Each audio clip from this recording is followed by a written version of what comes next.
Hello everyone and welcome back to a new episode of .hack GU Vol.1 Rebirth. This is Shikamaru 246 LP and we will get started. But first, last thing we did in the last episode, we finished up all those cutscenes and we then came to the desktop for the very first time. Yay!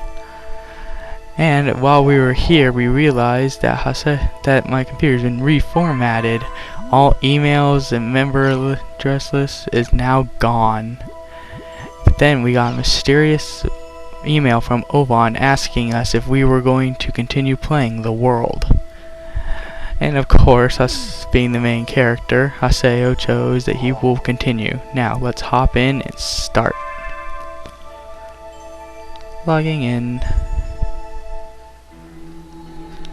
Now here we have the world startup screen.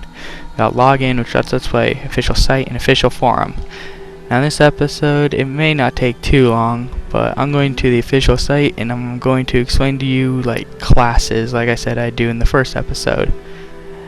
This is just a world information, the history, you can read that if you want, it's actually really long. Races, like human characters, beast characters, etc. Factions, threats like monsters, jobs. During your initial creation, you can select a job class for that character. Character jobs cannot be changed afterwards. We got twin blades, which have high agility and attack with two short swords.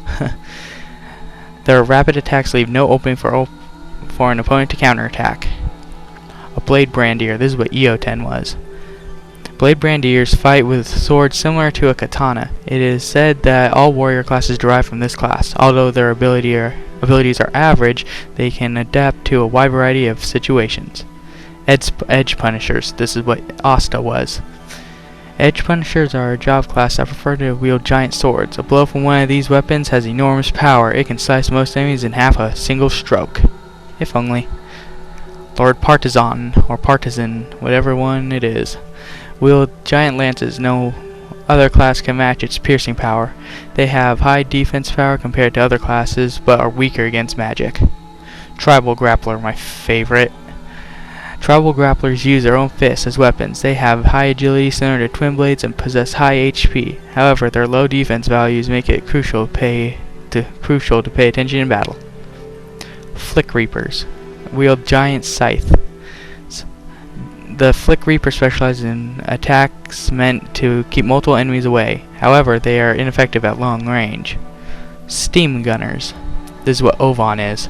Steam Gunners use the steam guns that were developed by humans. They specialize in long range attack and are weak against close encounters, but their powerful weapons will keep most enemies away.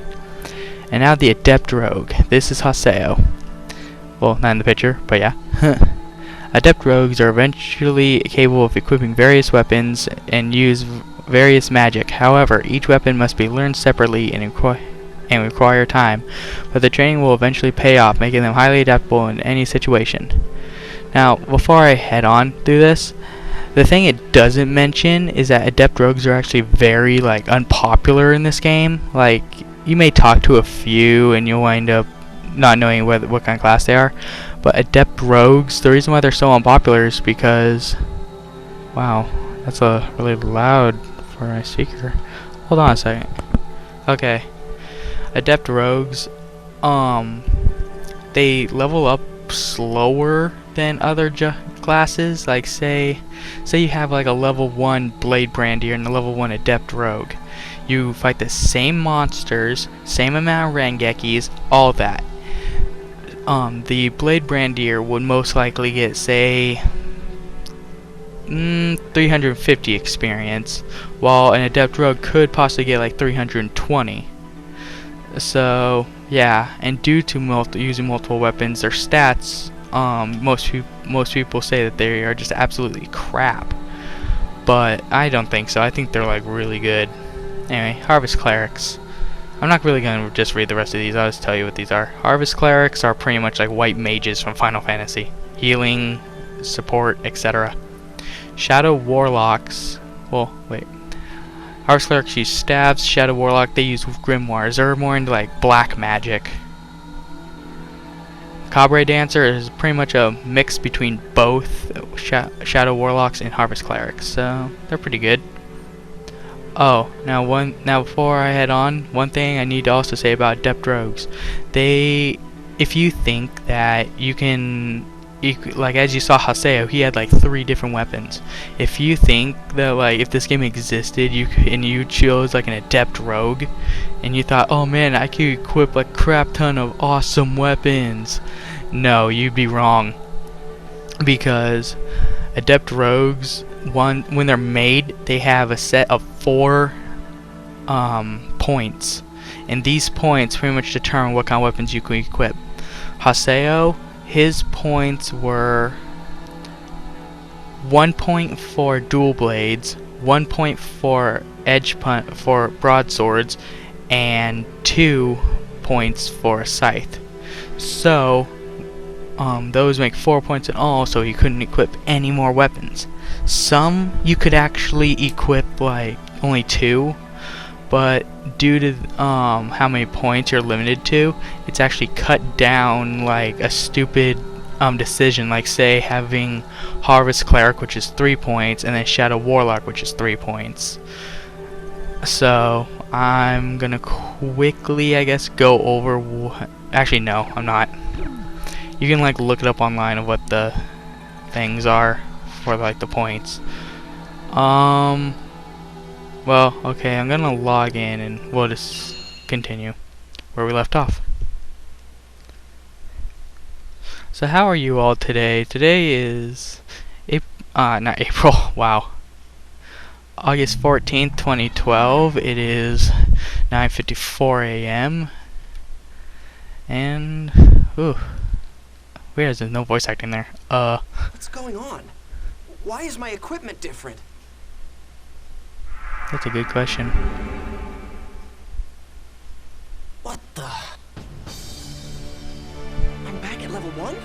Bum bum bum! What about my items? Gone. My member list? Gone. My equipment? Gone. So.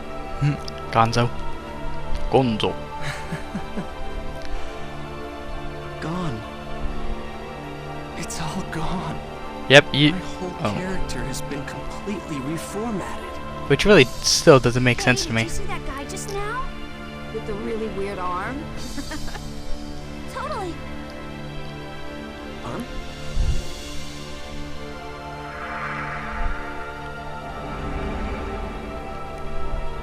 Ovan? Yes, Ovan. He would know something about this. He could, but at the same time he couldn't. You're really out of luck. Map navigation, same kind of thing. Here is the map of Mak-Anu. It may look like a big town, but only the light areas of this map you can actually go to, which I really don't like about this game. Like, it's so limited, whereas in the show, now that I think about it, I really need to stop talking about that. In the show, you could actually explore like this whole entire map. It's pretty amazing. Well, at least it looks like they are. Gotta find Ovan. Fine. Now, I'm gonna stop like doing outros like every episode, because I think that might be getting too repetitive. So I'm just gonna start doing like recording sessions instead of just like one at a time. But I will stop the episodes. Hey, do you know what that guy's job was? With like pausing. A design like that. I didn't look that closely. I saw him head towards the harbor. Maybe I'll go get a closer look. Jeez, I just think yeah, he went through that guy. Holy crap. Okay, over here in like the central district, we have like guild shops. Guilds will come into play later, like how they are, but most of you probably know what guild is by now if you're like a teenager or something. But so just to mention, don't think that in this game, like right as you start, unless you like hack it or something. Pun. Hack. Dot hack. That's not really funny, I guess. But mainly characters of why did I just say characters? If you think you can actually like afford a lot of stuff here in the beginning of the game, you'd be wrong. It is actually like extremely difficult to afford anything in Volume 1. I can tell you that right now. Oh my god, that player looks really hot! Really? I thought he looked kinda creepy. So, you like guys that look like that? Where'd he go? I think he went down that alley. Down that alley. Yeah, the alley he's talking about. It's like, how did you even know that he went there?